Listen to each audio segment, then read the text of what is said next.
Hello and welcome everyone. This is Taco Movie Talks. I'm here with Ethan. Ethan, how you been doing? How is your week going so far? It's been going okay. Uneventful, but okay overall. That's good to hear.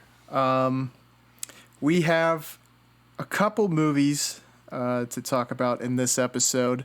2022 movies, and to say the least, these movies did not do so well. I think is a safe assessment. Yeah, critically, they did not do very well. And I'm trying to get this moniker started, and we'll see how it goes. But I I want to be the first to coin Blonde and Amsterdam as the original Disappointment Boulevard. Do you think that could stick? Yeah, the actual Disappointment Boulevard for movies. Mhm. It's like when your parents they say we're not mad at you, we're just disappointed. I get that feeling in spades with these two movies. Yeah. Now If I you if you wrote for both mad and disappointed, you would get Smile. I'm sorry, I'll stop talking about Smile. you're very much spearheading uh, that kind of charge against Smile to Kind where of, yeah. I feel like I know you have ideas on your plate, very exciting ideas, but I don't know if you want to commit to put more time into that movie. But I'll be the first one to say it. I feel like a video from you about that movie might be a very interesting one for sure. We maybe I'll make a rant video and just put it up. But I do have a project in the works. David Lynch ranking is still underway, but um, I watched two separate shows recently that I was compelled to make a video on those two shows because I thought they were opposites in quality, but they had similar goals, kind of Oh, similar goals. are they two uh, newer shows or? Well, one of them just came out 2 days ago, and the other came out 8 years, 9 years ago. No, 8 years ago, a little over eight.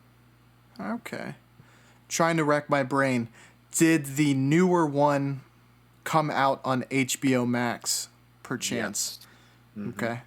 Okay. So I know the new show, and I'm not 100% sure what the original show is, but I don't know. I might have a slight idea, but I think that is very very interesting. I know that the newer show is getting some some talks for sure, Yeah. and it's in a roundabout way. I think Blonde maybe can fit into a category that this new show that you're talking about, without giving too much away, uh, are both being criticized for. And, before we jump right into it, I think a lot of people probably did hear a lot about Anna de Armas as Marilyn Monroe. And personally, it felt like a big miscast. And I think that was what was the most obvious hampering of this movie, but there is so much more than that that really Yeah. dragged the movie down. Well, I think as far as casting goes, I think she did the best job that she possibly could Mm-hmm. with her with the mannerisms, the looks, and honestly, as far as I'm concerned, she did a pretty good job. Like a quite a good job. Mm-hmm. But um just the her trying to hide her Chilean. Spanish accent. Yeah. I think she's from Cuba, I think so like trying to hide that Cuban accent, it just didn't pay off as well in that department, even though she did a very good job in my opinion. Yeah, I don't have any malice towards her. And like you said, I think she did absolutely the best job that she could have. You honestly, I think you got to look at the, maybe the casting director and the director as a whole.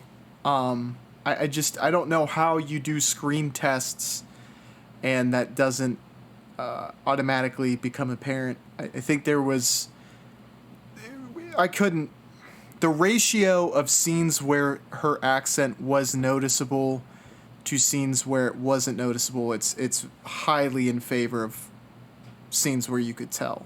Yeah. And that on top of a lot of the other negatives going on, it was the sweet cherry on top that really sunk this ship. One thing. No, go ahead. You go ahead, Ethan. I just want to. I wanted to specify. I don't hate either of these movies. I don't hate them. In fact, I find a lot of the aspects of each of these movies kind of interesting in a way. Mm-hmm. But just the execution was so poorly thought out. Yes. So I just wanted to specify that. Yeah, I think you see flashes in Blonde where, there's some things that are done pretty well.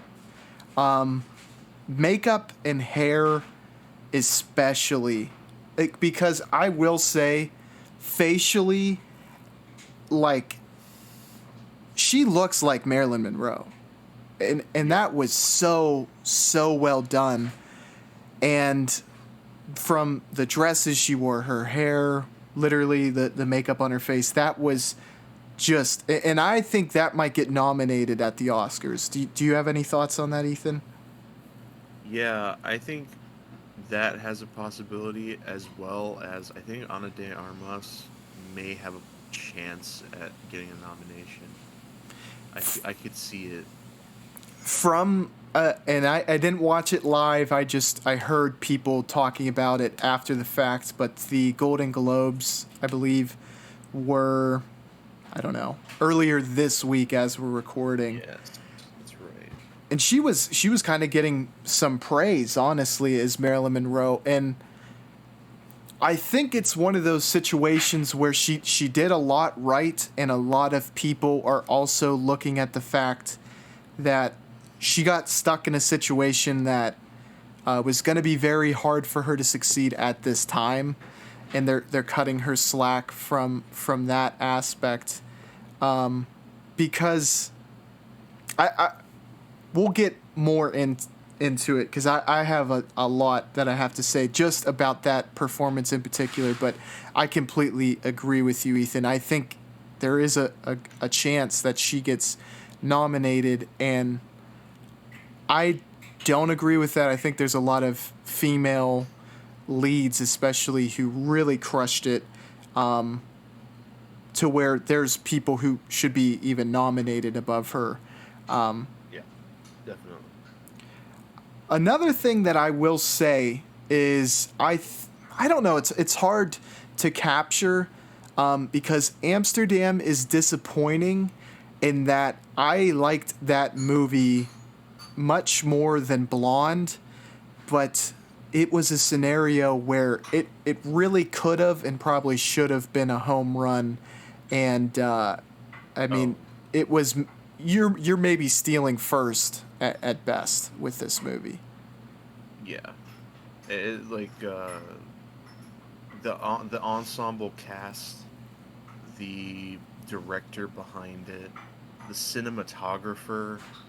I mean, that's recipe for a win. That was one of my most anticipated movies of last year. So the fact that it sucked so bad was really disappointing. I mean, it didn't suck so bad, but it was bad. It was a bad movie. I'm with you. So I don't think I got as much Like, I don't think I saw it as much in 2021, but saw trailers in 2022. And I remember saying multiple times, I was like, we have to see that movie. And then as the reviews started coming out, I was like, wait, like they was getting bad reviews right off the bat. And I'm like, okay, we'll wait to see. Like, that's not one I'm going to see in theaters. And as this video was kind of like, I wanted to give it a fair shot, and Yeah. because sometimes a movie could be very polarizing, and there might be a lot to latch onto and enjoy, but it was fleeting and in little qualities in both of these movies, although I rated one better than the other one. Amsterdam I rated better than Blonde. And just getting right into it, we'll start with Blonde. It is the biopic for Marilyn Monroe. And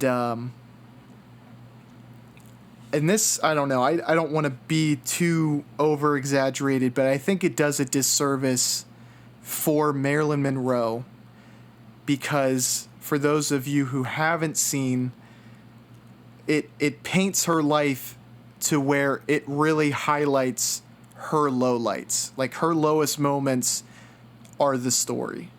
And I think the way she was portrayed does an injustice for the actual character or person of Marilyn Monroe. Do you have any thoughts on that, Ethan? Did you like that they leaned so hard into the bad aspects of her life? No, I, I feel like it's a lose-lose situation when you make a movie about Marilyn Monroe. Mm-hmm. I feel like from the get-go it was going to be polarizing, just because if you make a traditional biopic, then the art house snobs are going to be like, "Oh, this is generic. This is boring." And if you make what Andrew Dominic made, who, by the way, has made good movies in the past, Mm-hmm. then you would have a lot of other people saying, "Well, this is demeaning to Marilyn Monroe," and not to say that. Well, the thing is that Marilyn Monroe's life was obviously fraught with problems. Mm-hmm. She died. She died very young. She was taken advantage of for a lot of it, Mm-hmm. and I guess the movie portrayed her as like a powerless person. Mm-hmm. And I think that's where people have a problem with it, which I completely understand. But my problems for the film, for the most part, go beyond um, the portrayal of Marilyn Monroe. Now, a lot of talk has come out between Andrew Dominic and Anna de Mars. There was some speak of, I guess, exploitation of the actress on part of the director. Is that where a lot, like, is that what stems a lot of your issue with movie? Yeah, I'd probably say the direction is the problem that I have. The is the biggest problem that I have with the movie. It for the most part it felt like a fever dream, and not in a good way. It just I forgot most of what happens in it even, Mm-hmm. and just like it really never felt like it had any through line of a story, Mm-hmm. and which could have worked, but like for a 3 hour movie, that's like even Jean Dielman had a through line of a story, and that was almost nothing. That was a woman doing chores around her house. And I felt like that had even more of a through line than Blonde did, and Blonde is nearly just as long. Yeah, the length definitely played a huge factor into it, um, especially when you're just leaning into pure negatives. Now, I will say, like a movie like you said, her life is fraught with this, but the depiction of being powerless and also not quite utilizing some of the aspects where you could have maybe highlighted how empowering she was for women years afterwards and maybe even during that time period. That I think is, by completely cutting that from the story, I think you lose any like narrative structure, and also you lose the impact of some of the negative scenes just because you're conditioned by this movie that you're just gonna be getting a gut punch after a gut punch.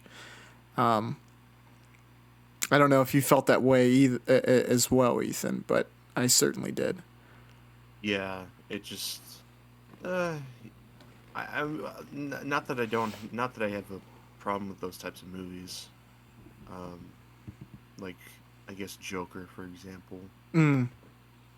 Except that's like a comic book character, and the thing is that Marilyn Monroe was a real person. Yeah, that you do bring up a very valid point as far as the Joker. I don't know. I think I quickly became calloused to this character and ceased caring. And Yeah. I don't know how to fully explain it. I think it's like part of you is like how in the hell did you get to this station in life, when you know they paint this portrait of a person who's just very easily manipulated and very powerless. It's like, how are you in a position to be manipulated still? You know what I'm saying? I don't know if that is the reason, but I don't know how to fully put it into words. Yeah, and you brought up something good there. Like, you cease to care. You Mm-hmm. really, I ceased to care after like an hour.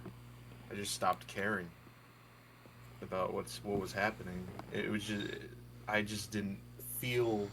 I felt numb to the whole thing, which is probably what you should not feel Mm-mm. when talking about one of the most tragic celebrity stories in all of American culture. Yeah. I want to say that I've never seen another Andrew Dominic movie, Mm-hmm. like before this, so I have no idea if that is what he usually does with his movies, but it's just strange. Do you know any of the titles that he's worked on? I don't know if I've seen any of his movies. Yeah, so his first, I believe his first movie was Chopper with Eric Bana Okay. in 2000. That was his first movie. It's about I think Chopper Reed. He's a criminal, Okay. and then he made The Assassination of Jesse James by the coward Robert Ford in Oh, 2007. okay. I have not seen that, but that one is very highly esteemed. Yes, and then in 2012 he did Killing Them Softly with Brad Pitt. Okay. I have not seen that one either, but I do remember that getting a good amount of hype when it came out. But Yeah.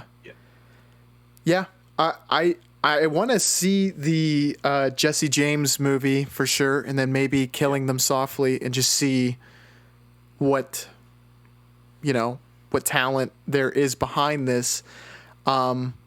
One of the things that really stuck with me, I watched this movie shortly after we recorded our Tar movie, and you kind of made this statement that you're like, oh, this is the pretentiousness and me coming out for my love of Tar. And I do not think the love is pretentious whatsoever.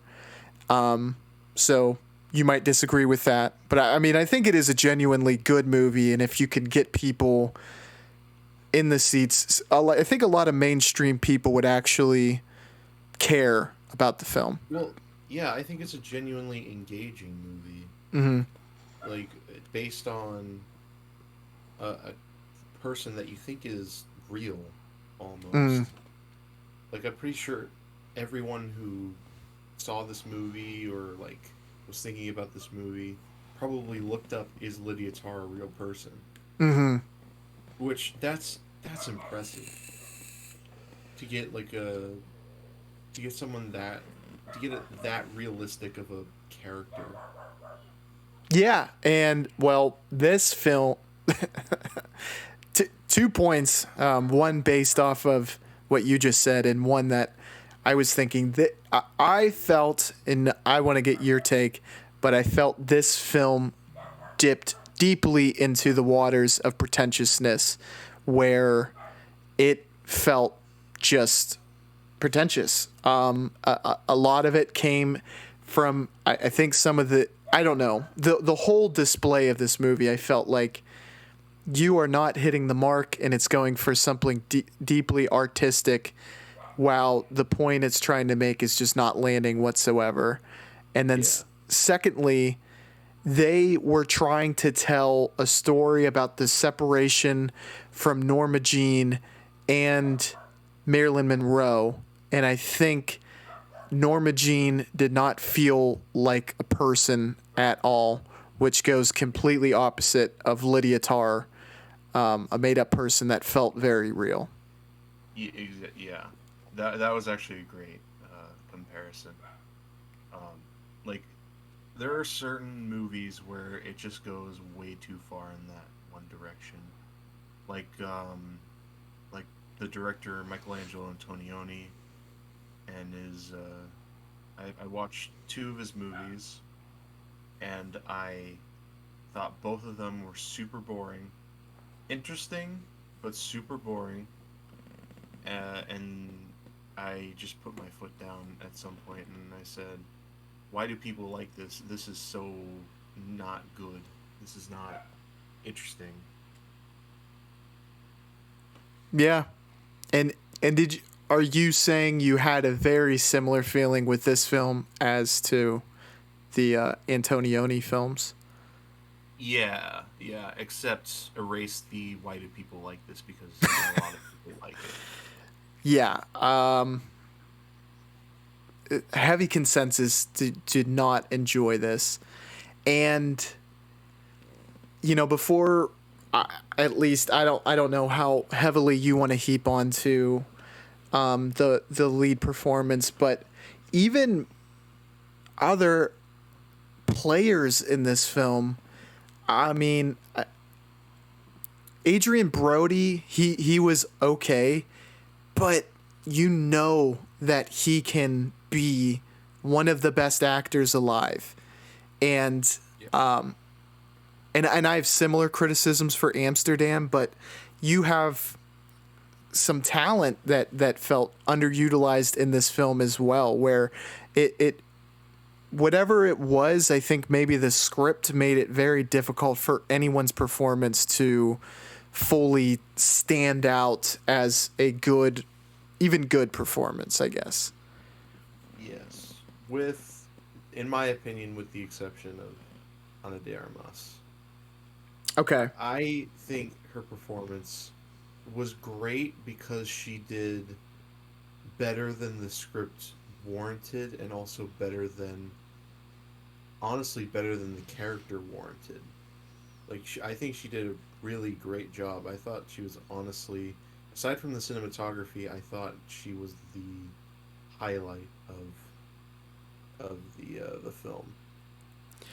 So, one of the things that I think played a huge role, and accent aside, was, and I could be completely wrong on this, but I had yeah, because I think everyone you know a little bit about Marilyn Monroe just because of how important she was, how big of a celebrity, and also dying at a young age. I mean, she's still one of the big names of old Hollywood, and was doing that whispering voice as both Marilyn Monroe and Norma Jean. And if that was a directorial note, I think it killed the character. And if it was an actor decision, same outcome. Because I think, regardless of how she was written to be kind of a powerless character, that kind of weak vocal tone made her character seem weak as well. And I don't know if you have any take on that, but that really stuck out to me. That's an interesting point.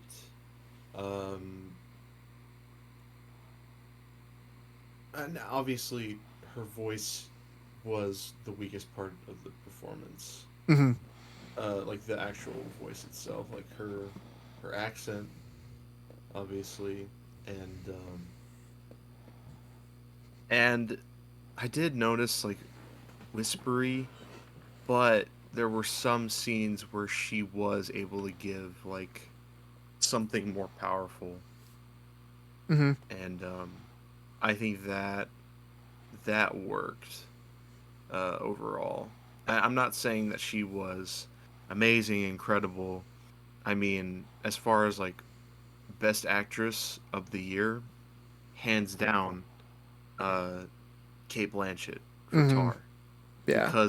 Because of what we just talked about. But I'm not upset that she's the one that's getting the praise. Yes. Oh, of course. She very well should be. And then this goes out of lead performance territory.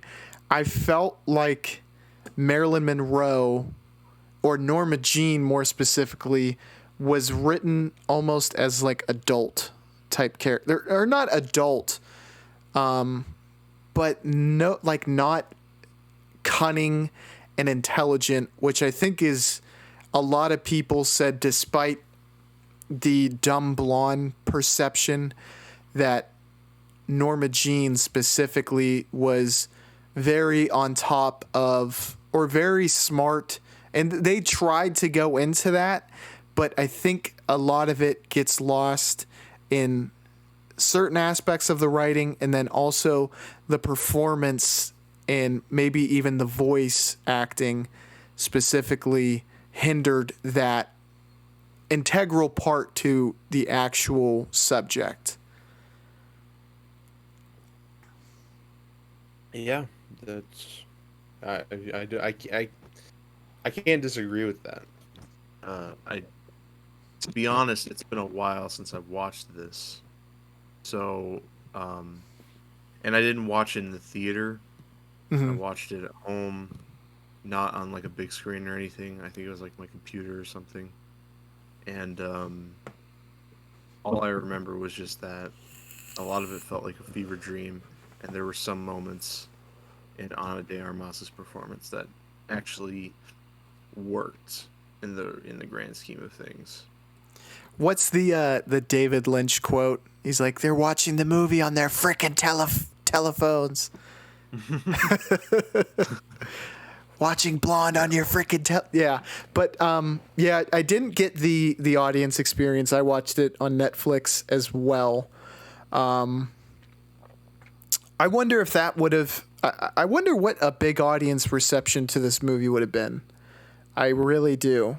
I wouldn't know. Yeah, I would be surprised, and maybe people would be excited, and maybe that would keep the positive momentum going. Honestly, I wish I could have come into this movie with completely like no knowledge of the reviews. And just gotten completely clean slate. But I mean, I tried I was honestly excited to watch this because I was like, because it was polarizing and there was a few people sprinkled in there that really liked this. And I was like, I think I might be one of those people. And it very quickly, I was like, I'm not digging the direction. You know, when they started from her childhood, it really hammered that note that she came from a bad household, and that being elongated kind of, you know, was prevalent throughout, that the movie was a bit long in the tooth and just really hammered points that we got immediately.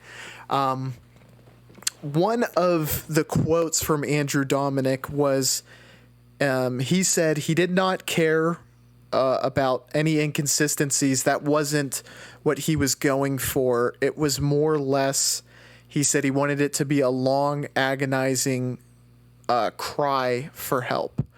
Now, I want to ask you, do you feel like he was able to achieve that goal? Yeah, but I don't even know if I would say that. It wasn't even like, it just felt like a fever dream. That's all it felt like. And why do that with Marilyn Monroe though? That's the thing. Yeah. And why try to do that with a actress who has been exploited, and now she's being exploited again, just like from her grave essentially, because I feel like that's what this movie is. It feels like exploitation. It does. And it feels like I keep messing her name up. Ana de Armas. I think it goes to her being slightly exploited, where a lot of the scenes, and obviously, look, Marilyn Monroe was very well known for being a voluptuous, beautiful actress, and was just completely eye-catching. And Armas was called to be in very sexual situations and be topless, and it almost felt like there was exploitation on her part, where it's like, look, her voice performance isn't great, but we can put her in situations where she's topless. Honestly, that's what a lot of people are saying. I don't know if I fully endorse that statement, but I can see where it stems from. Yeah. I mean, going back to the theater situation, Like, obviously, not a lot of theaters played it because not a lot of theaters take NC-17 movies. So, maybe it would fare better, and maybe fare better like in a theater experience where you can like truly experience the film. Because I kind of lost patience with Amsterdam. I did watch it in the theater, and I was dying, but I stuck through it. I managed to stick through it because I was just in a theater. I was planted in my seat, and the movie's going, so I might as well finish the whole thing. Yeah. With Blonde, you never get that. So maybe it would have fared better if they toned. I mean, not really, but I feel like a theater experience would fare better. And I think the last very big point of contention that this movie gets talked a lot about is obviously the abortions. The abortion aspect of this film is big, and the pro-life argument is pushed very hard, especially, I guess, the second half of the film, perhaps. And my stance on that completely aside, it did feel like the classic one-sided argument. It wasn't a fully fleshed out statement being made, I thought. And using Marilyn Monroe made it so. It just felt very awkwardly handled, and it's something that I think if you handle it the right way, you can have a very poignant message. And a subject like that shouldn't almost be laughable with how badly it was used in this film, and it did become almost comical at points. Yeah. And I forgot about the abortion aspect again. Fever dream. So, like, for them to make, like, haphazard points about abortion is just... if you want a good movie about abortion, there was a movie a couple years ago. It might be HBO Max original. It's called Never, Rarely, Sometimes, Always, which is an independent movie. I think it was 2 years ago, and it's really good. It's it does lean towards a side in terms of like the aspects, not the aspects, the debate of abortion. But I feel like the way it's portrayed is with a lot of empathy, because there's a lot of empathy that goes towards that. And with Blonde, there's not a lot there. So I feel like it just that aspect does not work. Yeah. And I also was, because I wasn't privy to that. Literally all I knew was this was getting rated very bad. Knew nothing about the lead performance, and nothing about this abortion aspect. And I don't know if you caught this, Ethan, but right before the film starts, huge, just fills up the screen right in the middle, Plan B. And I was like, what the... And I was like, maybe that is the name of a production company, but that's so tied to Plan B, or like Planned Parenthood, I think. Maybe it was just a production company, but I was like, that was weird. And then the whole film it started to lean into that territory, and I was like, I wonder if that has anything to do with it. I don't know. Maybe just me being stupid, honestly. Yeah, I mean, interesting thought. Oh, whoa.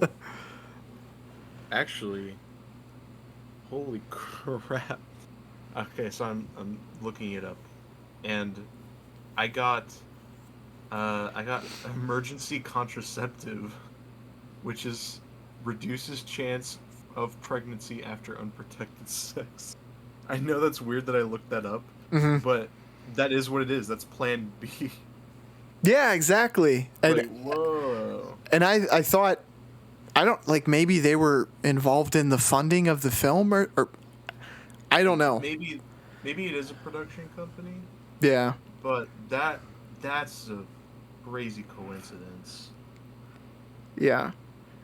And I think what set it off too was the visual display. You know how it's like really kind of like, you can really tell when the before the title screen, as all the production companies and the visual and the special effects companies kind of come across, like Blumhouse has a very famous one where the room is like almost a poltergeist.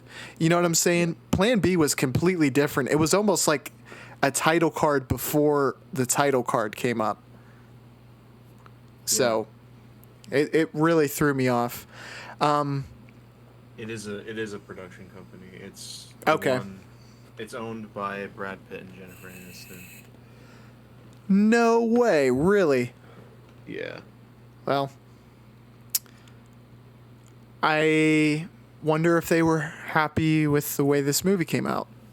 But that is a weird coincidence, though. Yeah. So,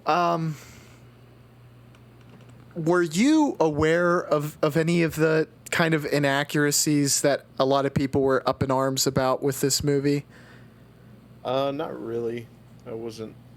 I don't think that's what Andrew Dominic was going for, was to be accurate. Mm-hmm. Um, I feel like when it comes to uh like biopics about celebrities, like singers, like we've Mm-hmm. got a lot of them. Yes. I feel I feel like it's done better in documentary form. Like Yes. we talked about. I think I talked about it recently, but Moon Age Daydream, the Brett Morgan documentary about David Bowie, Mm-hmm. that blew me away. As far as not only tributing David Bowie, but to a point where like David Bowie has almost risen from the grave, and it felt like he directed his own life in a certain way. It was so reminiscent of him in a spiritual kind of way, and that takes talent. That takes like a very talented director to do that. Yes. And I think I agree with you when it comes to documentaries being probably the best medium, the best format. Here's something that I think it'll spark some interesting discussion, because I'm not sure your feelings on it, but my appreciation for Elvis paints this in an even worse light, to kind of see how Austin Butler was able to nail his voice, his look, which Anna is able to nail in this film, unquestionably. I think facially, she does look astonishingly similar.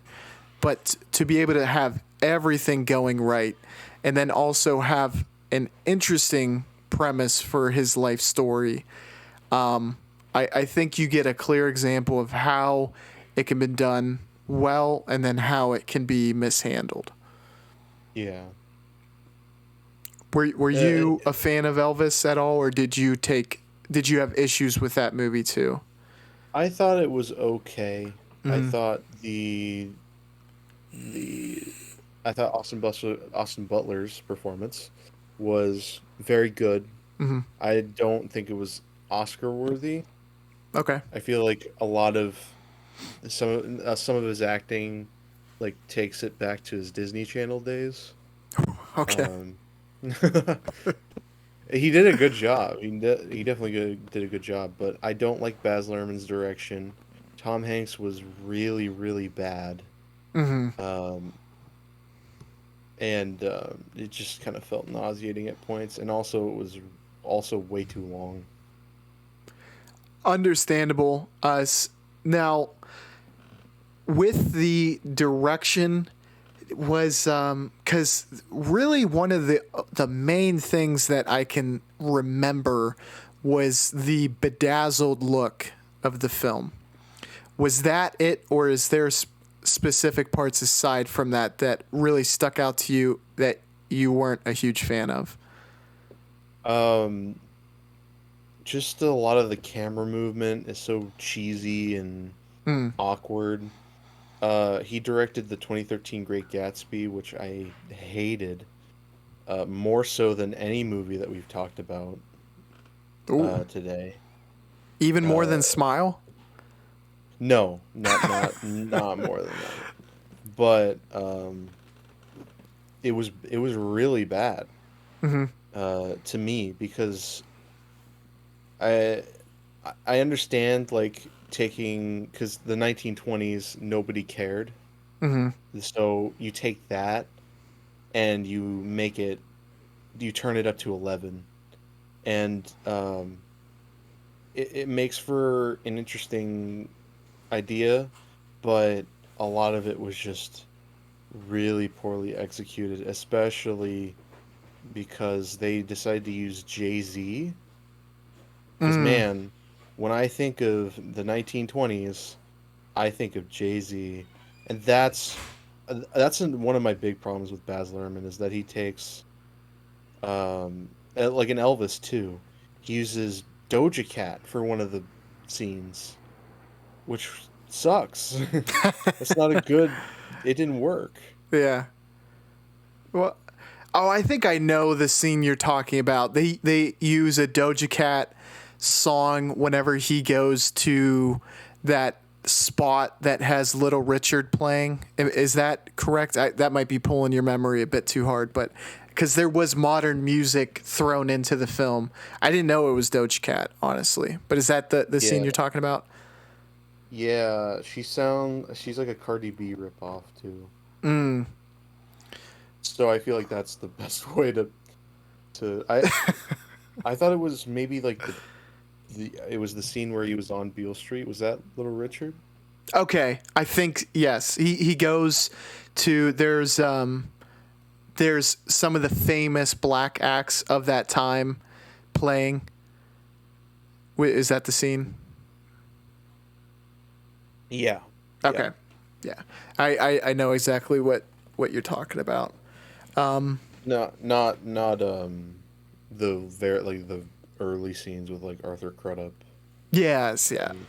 Where it's like a gospel music that inspires Yeah. Elvis, yeah.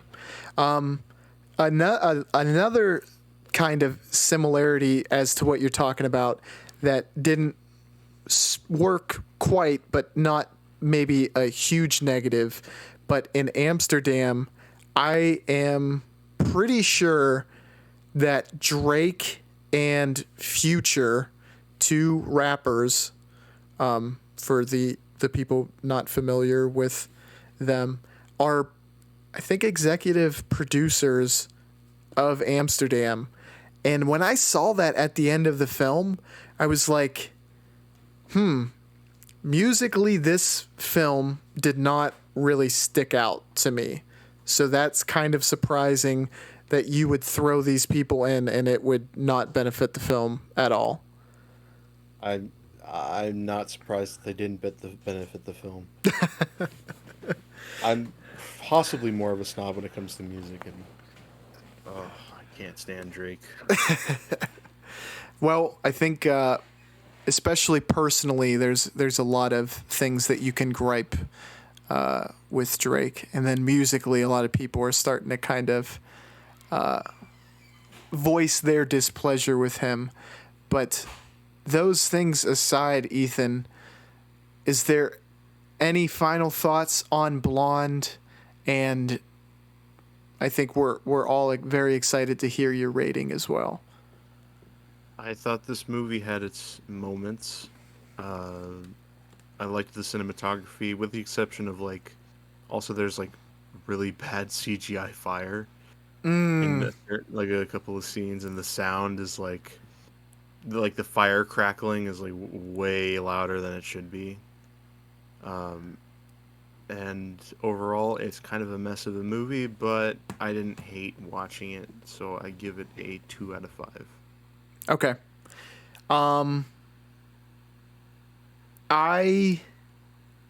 This one, it was, I don't know. Ethan, can you vouch? Would you say that I'm an overtly negative person who reviews films? No, not at all. I think you're pretty fair. Okay. This one was painful for me, but I will say cinematography was very good at times. There was some actually picturesque scenes shot that looked beautiful.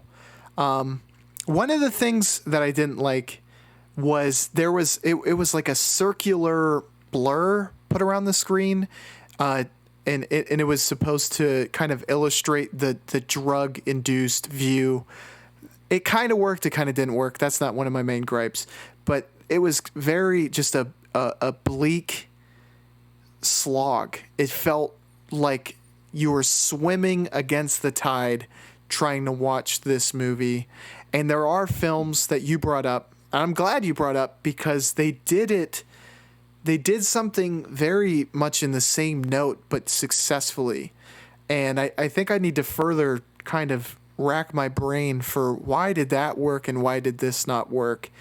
And I don't know, maybe it comes from the part of me that was excited to see certain aspects covered that they just completely left out that would have been a dose of excitement, and there being no doses of excitement in this. So it just became uninteresting. It became a huge weight to bear. It became a film that I was like, I want this to end. And the worst movie of 2022 so far for me. And I gave it 1.5 stars. So, but Yeah. It might be nominated for hair and makeup though, and I wouldn't be against that. Yeah. Or it could be another situation of Don't Look Up, and it get nominated for a bunch of things. Yeah, Which I do think that there is a very great potential that Ana de Armas gets nominated, and I don't know. I do think that there's a ton of performances that are better, and I think she gets certain aspects, but she gets enough wrong to where it does start to go into a not good performance for me. I could see that. I could definitely see that. Our next movie is Amsterdam, directed by David O. Russell. Coming into this, the one aspect that was unavoidable from the reviews that I read was the constant, I guess, backlash towards David O. Russell, the director, where they were just like, screw David O. Russell, this, that, David O. Russell. And it wasn't a name that was in my memory bank. So I thought coming in, this was a situation where a lot of people were not separating the art from the artist. And I saw the cast, and there's a handful of amazing actors and actresses that I was like, I think I might love this film, and it might just be the director that made it so. And I didn't find that to be the case. I think maybe people pounded this one into the ground even further because they disliked David O. Russell, but ultimately this was a film that could have excelled that ultimately did not. And Ethan, would you like to just give the main through line of this film's synopsis? Yes. So, three friends who met during the war. I wonder which war it was. And it's a doctor, it's a lawyer, and it's a nurse. Yeah. Or something like that. And they are caught up in this political scheme, and they're trying to figure out who is behind it all. And well, not trying to get killed, I guess.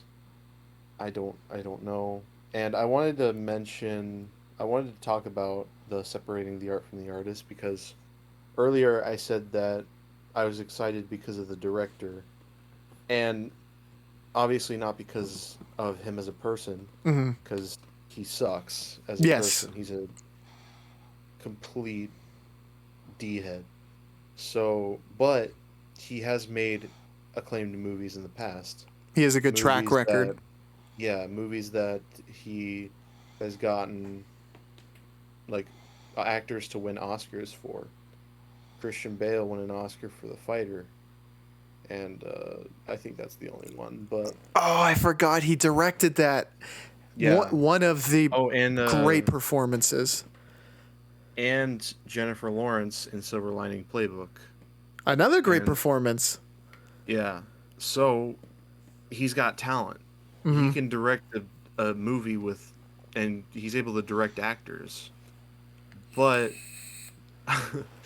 and so like I feel like a lot of people don't give him credit for him as a director, and only credit him as a person. Which he's bad. I get it, but you got to separate the art from the artist. Having said that, most of my core criticisms are attributed to David O. Russell. Yes. It's the complete opposite side of the spectrum. You just noted 2 movies he's directed with really great performances.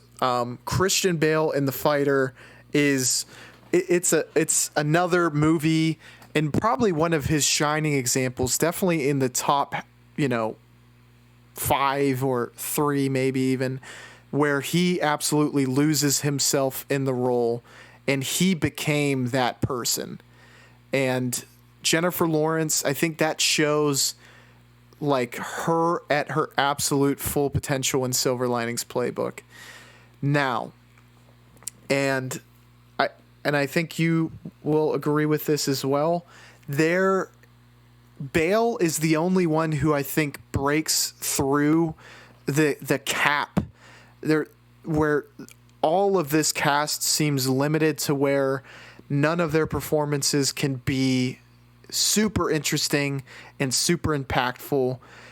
And Bale, because his character was just so weird and wacky and he really rolled with it, was the only one who was able to shine to any degree. And it's not one of his best performances of his career, but it was good in comparison to the rest of the cast. And that is not an indictment on the actors or actresses whatsoever. Now, did you kind of feel similarly to this? Yes, definitely. I think Christian Bale he wasn't the best part about it, but he was the only one who was compelling. And but the actors did not do a good job. But I can't put the blame too much on them. Like, David O. Russell directs all of them like they're zombies. It's like mumbling through their dialogue. Their dialogue is so boring and so not well written at all. Like, I was shocked at how bad the dialogue was. The best part about the movie is the cinematography by Emmanuel Lubezki, but that's like saying the best part of a short film about a turd is that it was the cinematography was by Roger Deakins. It's like those guys are so good at their job that they can make a movie look good. The movie did look good, as you said. Some of the makeup was pretty good. The costume design felt pretty good. And they were able to kind of capture a period piece where, it looked and it didn't feel quite like you were in the period, but it did look like it. Not sure where the disconnect, not that was one of the biggest disconnects. There's far bigger ones. The biggest being that there was setups for this film to have emotional weight. And there was stakes as well that this film tried to set up. But that was not evident in this film.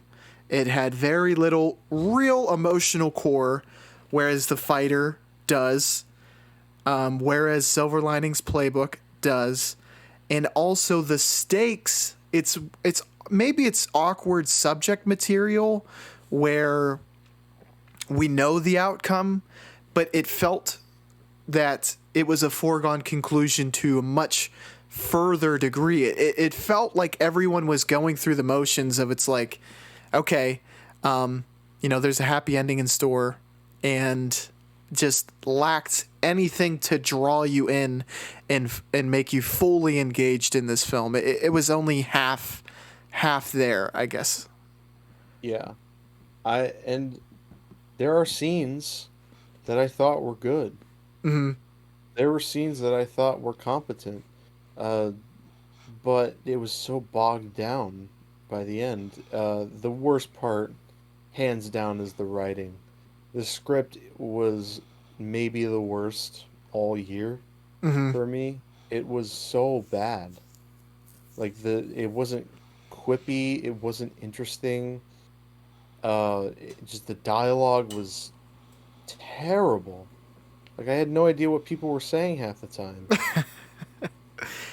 And like there's a scene where at the end where Christian Bale is narrating and he's like, "Now I been shot, and if it wasn't for this weird drug that has a weird name, I wouldn't be standing right now." I was like, "What did that have to do with anything? Mm-hmm. What that had nothing to do with the story. Like, what was the point of that? To make you laugh?" Yeah. It just felt like it just felt bad. It was just bad. And like on the face of it, the setup of Bale's, like his whole, looking for the word, the obstacle that he has to overcome, the conflict with Bale and the conflict with Margot Robbie and Washington. I can't remember his first name. John David Washington. John David Washington. That all felt like you could really go to a place where that would be the backbone that carries this film throughout. And it could overcome the villains being just, written very poorly. And essentially, I mean, they were the definition of a mustache twirling villain, villainous depiction. That was bad, but if you have those things going for you, you can overcome all of that. But it was just, it lacked anything. And I think you're dead on the money because the dialogue and the way these characters were written was devoid of anything to give you that emotional weight. Yeah. Not to mention the editing is also terrible. Like, it felt like this movie should have been like an hour and 40 minutes, maybe an hour and 45 minutes. Mm-hmm. And it's 2 hours and 17 minutes. It's like, if you made the editing more snappy, it would have made for a better movie. This is like editing for Blonde that you're putting in a Scorsese style gangster movie. Mm-hmm. No, I do agree. I think. Do you think? How much do you think that would have helped overcome? Do you think it would have made it much better, slightly better, if they could have truncated this and got a snappier pace to this film? It would help. I don't think then you would get like what, Paradise PD. Velma. I'll just spoil the show that I was talking about at the beginning was Velma. Yeah, you get that, just like a snappy movie with bad dialogue. I feel like the dialogue would definitely help this movie. If it weren't for the dialogue, it would probably be an okay movie. Yeah. So some of the things that kept me going and made this a much less bad movie than Blonde is that I watched them in the same week because I hadn't seen them and we were doing this episode. Was that, like I said, the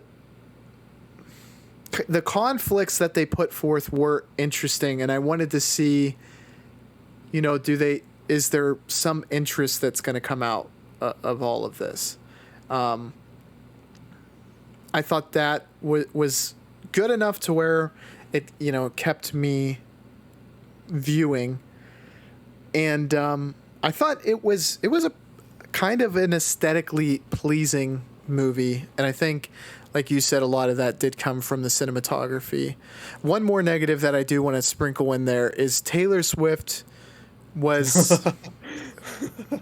that was a bad performance. It was an awful performance. I was going to say that. I was like, the acting is, it's serviceable for the story with the exception of Taylor Swift. Yeah.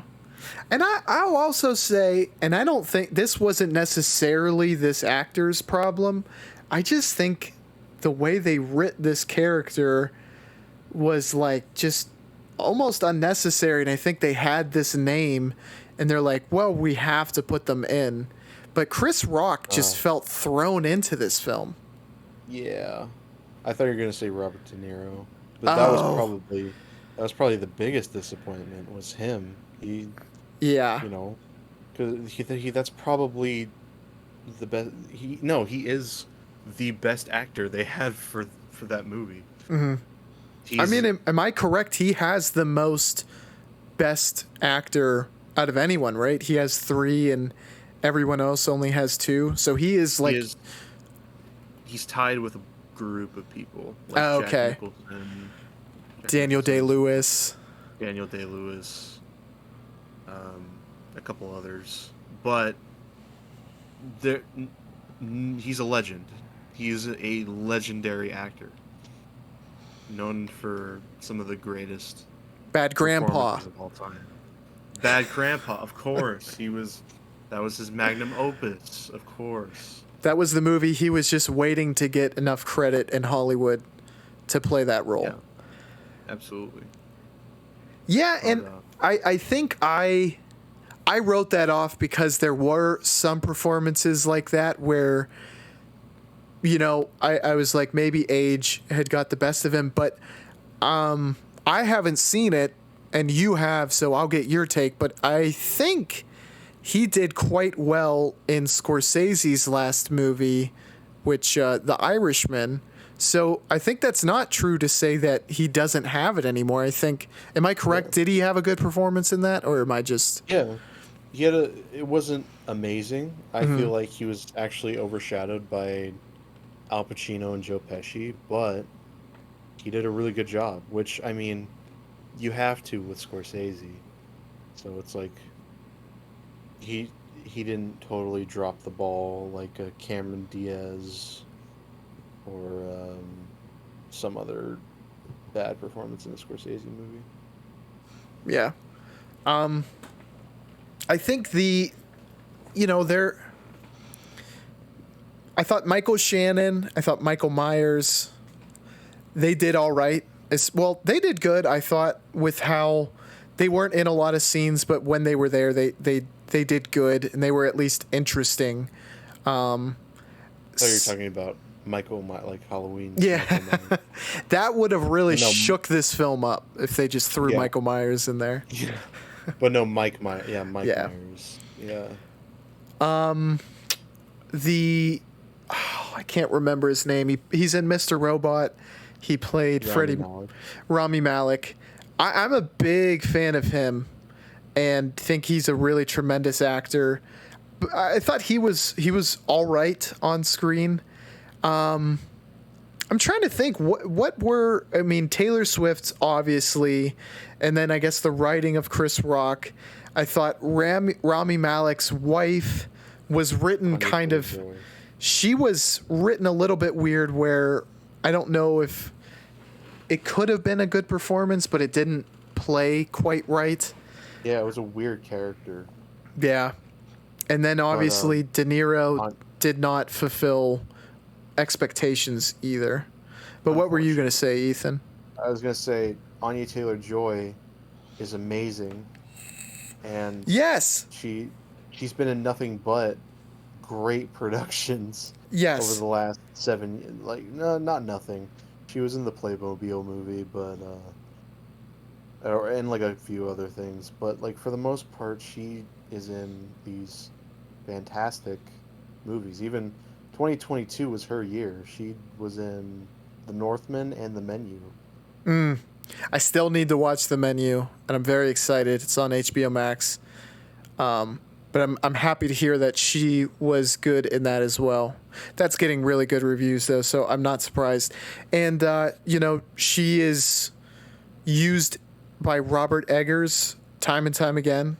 I think The Lighthouse she's not. I haven't seen it, but No. that's just really Robert Pattinson and William Dafoe. But she's great in The Vitch, and she's tremendous in The Northman. So it just sucks to see one of her performances not quite pop the way you're used to it popping. She's great in Last Night in Soho too. Need to see that as well. She's just great. She's just great. She's definitely one of my favorite actresses working today. I wish I could fully put my finger on, because I wrote this big huge review on this, and I don't know do you think it all boils down to the way it was written and the lack of heart in this story? Yeah, that's where the biggest hole lies, is the lack of anything witty about this supposedly witty story with all these quirky characters. Was it supposed to be partially funny? I think so, yeah. Oh, I swear I wasn't even trying to be a jerk, but there was only like one or it felt very DC movies when it came to comedy, where it's like we're only going to put in one or two jokes, and because we're going for a serious tone, so we can't have too many jokes. And I don't even have you watched many of the DC filmography aside from the Batman? I have not. People are like, pick a side. You're either. I say I don't like Marvel, and people are like, oh, you like DC then? And I'm like, nope. Yeah. With the exception of the Batman, the Dark Knight trilogy. Mm-hmm. Like anything that's not MCU or DCEU, which the Batman isn't part of the DCEU yet, fortunately. Yeah, it's like its own thing. It's like the Bat universe. Well, I will say you're missing out on the critically underrated gem of not the Suicide Squad, but just Suicide Squad, starring, ironically, Margot Robbie. So Yes. you should push that up your watch list if you haven't already. Perhaps. I've been avoiding it. No, for a while. it is maybe one of the worst films ever made. Oh, are you talking about the 2016 Suicide Squad? Yes. Oh. I have seen it. Never mind, I have seen it. A long time ago, but I've seen it, and it's not good. Do you still have nightmares about it too, or is that just me? I didn't hate it, to be honest. One thing Like, I will say is they did vignettes very, very well at the beginning of that film. Yeah. I mean, after that, it didn't capture that energy and then keep it throughout. It was like really like, oh, this is awesome, and then huge drop off after that. For my viewing. Do you have any kind of final thoughts on Amsterdam? And then your rating as well? It's, once again, a mess. I actually prefer it barely over Blonde, because at least it had a semblance of what it wanted to be. Mm-hmm. Whereas Blonde felt like a blur. but they're both like second and third to dead last in terms of the year for me. So I give this one a 2 out of 5 as well. You probably guess what is at the very bottom, but I'm just gonna leave it there. Is it Tar by Todd Phillips? Oh yes, yes. Mhm. That's a bad movie. Yeah. The worst. So, what I will say is, I think that the script was just below average. Okay, some of the performances were good.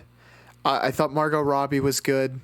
I thought Christian Bale scratched the surface of great, and then Rami Malek, Michael Shannon, Mike Myers were good.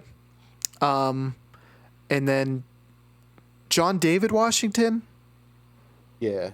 I thought he was pretty good if underutilized, and I think the script, his relationship with Margot Robbie could have been really compelling, but it fell pretty flat. So his performances, I don't know how much he can be blamed, but it was hard to fully appreciate. Nonetheless, a lot of the costume design, cinematography was good to where it was able to pull it above average for me. So I gave this a 3 out of 5 stars.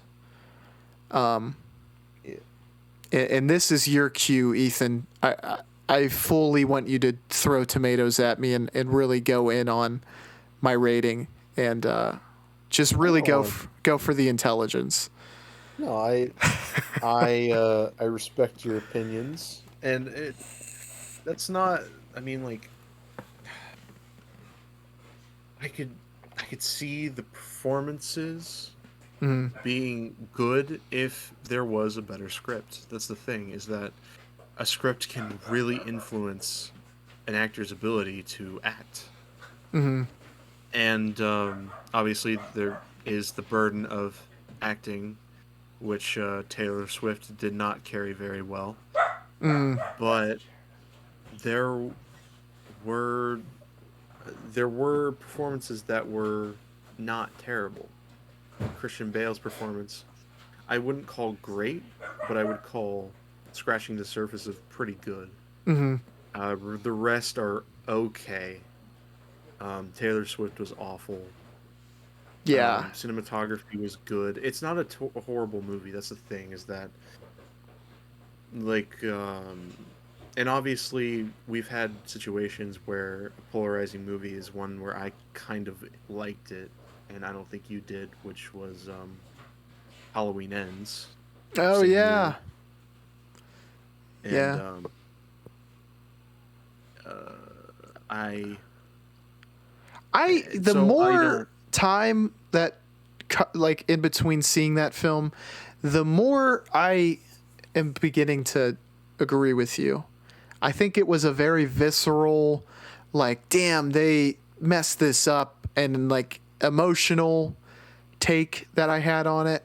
And the more you talk about it, the more and more I see it through your perspective, and tend to agree with you.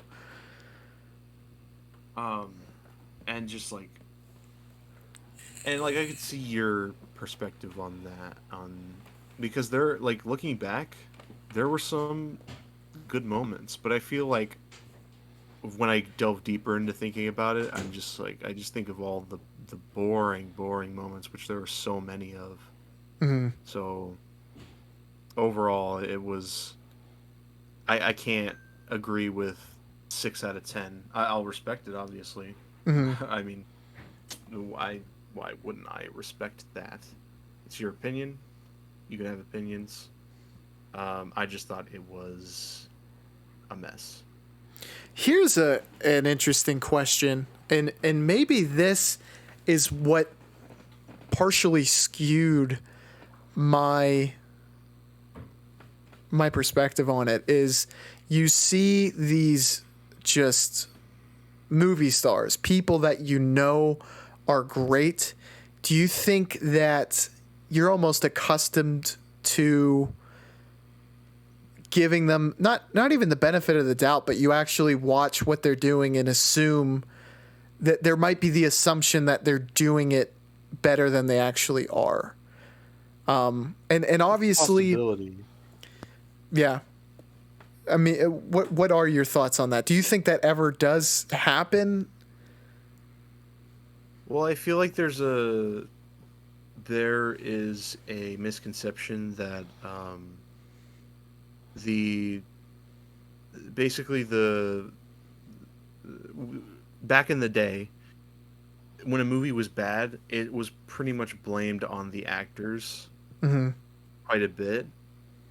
And now it seems that the directors get no blame for the a movie being bad, which I think there should be a balance. It's a trade-off because there's the writer who writes down the entire story. He writes down what is supposed to happen in each and every situation of this story. And the director and the actor and all the people in the production team are trying to honor that. That's their job, is to honor that.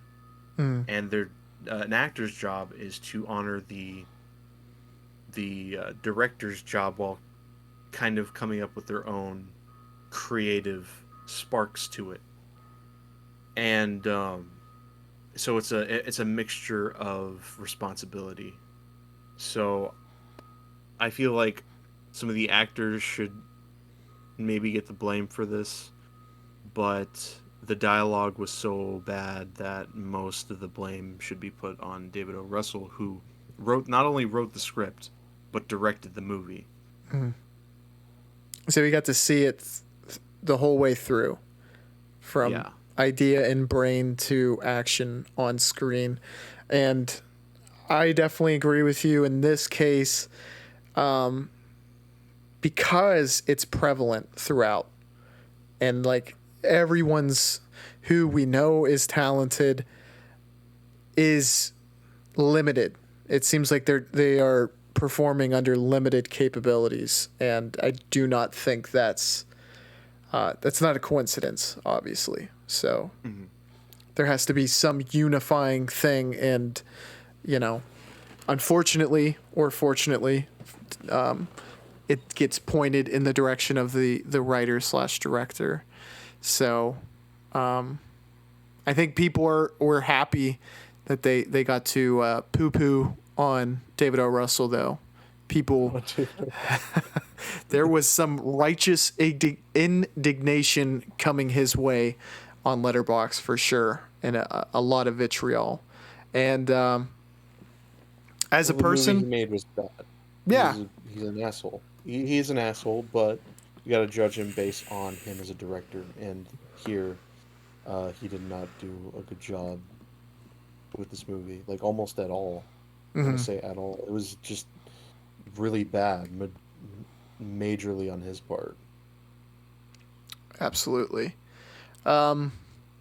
Ethan, thank you for reviewing these bad movies. This is, I think, the first time where the movies, the average between the two from both of us was below average. And it was definitely interesting to get to do that and have an episode that was filled more with criticism than praise. But did you kind of like that as well? Yeah, I like to mix it up. Yeah. And my hope, obviously, and I think I stated this before both movies, my hope was I was going to get to kind of be the spokesperson for both of these movies, and that I would appreciate them and point out things that were really great that was overlooked, and for us to have a healthy discussion. But that didn't turn out to be the point, and I think the consensus kind of nailed it on both of these.